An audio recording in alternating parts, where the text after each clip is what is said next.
Welcome to Bill Nye the Science Guy once again. Science rules. It occurs to me that I really need a costume other than my KOTOR basketball uniform. Strangely enough, Anakin, I am the chosen one. Today we'll be covering Newton's laws, the best laws that you're likely to learn in a long time. So Newton had 3 laws. The first of Newton's laws is that an object in motion tends to stay in motion. What it really means is that without an outside force acting on an object, it will travel at a constant velocity. That means direction and speed. If I throw this ball backwards and gravity didn't exist, it would travel in a straight line at whatever angle I threw it at the same speed forever and ever and ever. As it is, gravity exists and it will fall to the earth. So that's one law to note. You'll mostly get conceptual questions. Basically, just if something like flies off a string or out of a place that has gravity, it will travel in a straight line from whatever direction it was moving exactly when the force stopped acting on it. Newton's second law. Newton's second law is an equation, one that you will need to know. It can be described verbally as the net force of an object is equal to its change in momentum over time. Or, as you're more likely to see, net force is equal to mass times acceleration. Now, mass, pretty easy concept. It's how much matter there is in something. You might think of it as weight. That's actually wrong because weight assumes Earth's normal acceleration. Weight is a force. Net force, that means all forces, the sum of the forces. And remember, forces are vectors, so it includes direction. If there's a force going up and a force going down and they're exactly equal, there is no acceleration because there is no net force. And that's a very important concept. Newton's third law. Newton's third law is that for every action there is an equal and opposite reaction, which means that as I am pushing on the desk on which my computer is sitting, it is pushing back on me with exactly the same force. And unfortunately, the friction between my socks and the carpet was not enough to counteract that force on me. Ow. We're going to concentrate mostly on Newton's second law now.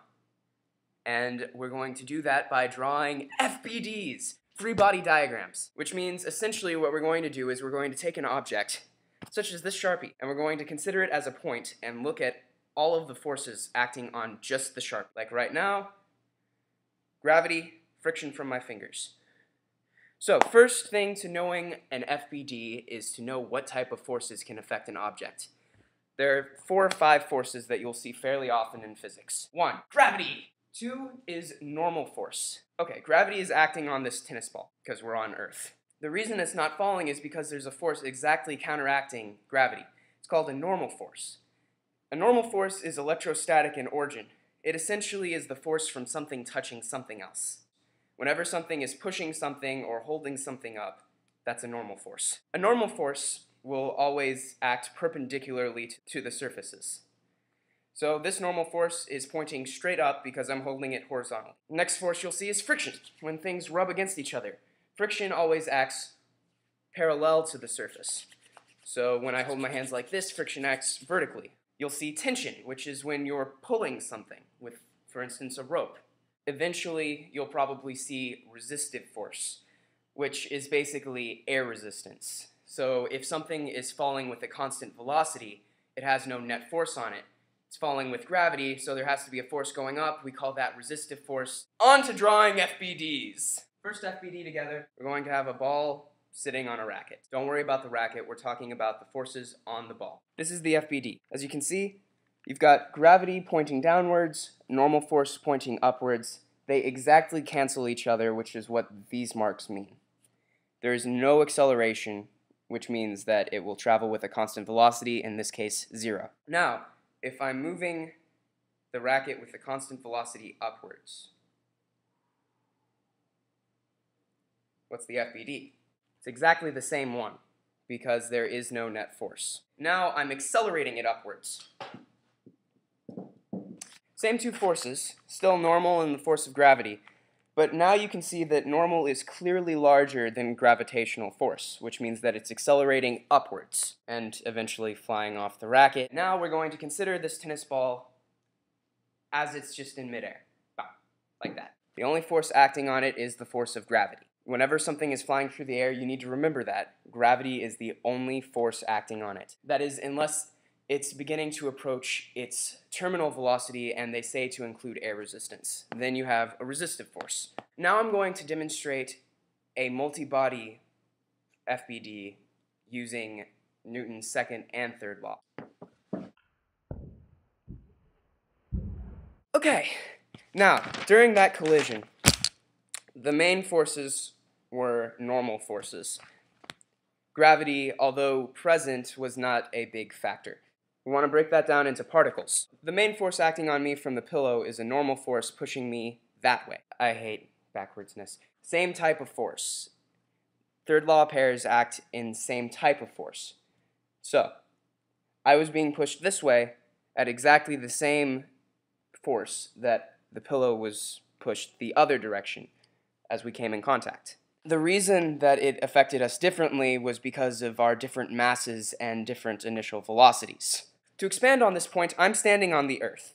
This is my free body diagram. The force of gravity from the Earth is pushing me down. The normal force from the Earth's surface is pushing me up at the same rate so I don't accelerate. Now, the Earth has a similar free body diagram. My gravity is pulling the Earth up at exactly the same amount that my normal force is pushing it down.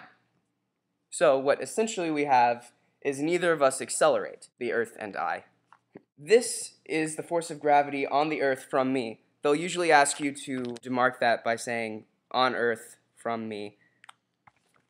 See a little EM there. These two forces are third law reaction pairs, and these two forces are third law reaction pairs. All the forces are the same size because no one's accelerating. And that's about as complicated as it should get for a while. Now, as usual, I have 3 problems for you. If non-copyrighted undisclosed superhero of mass 60 kilograms is flying at a very high height and then loses his power of flight, what is the net force on him directly afterwards, assuming an acceleration of 9.8 meters per second due to gravity?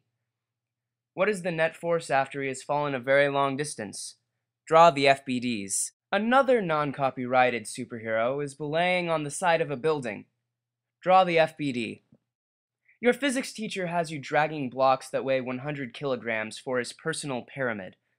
You push against a block with a force of 50 kilograms meters per second squared, or newtons. A. What is the acceleration of the block? B.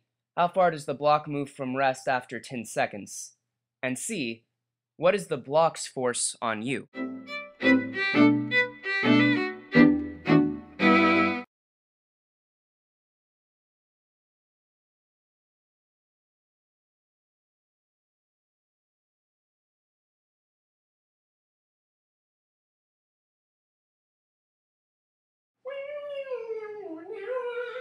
This is my living room of science! Bill Nye, the science guy. Okay, I might have deserved that one.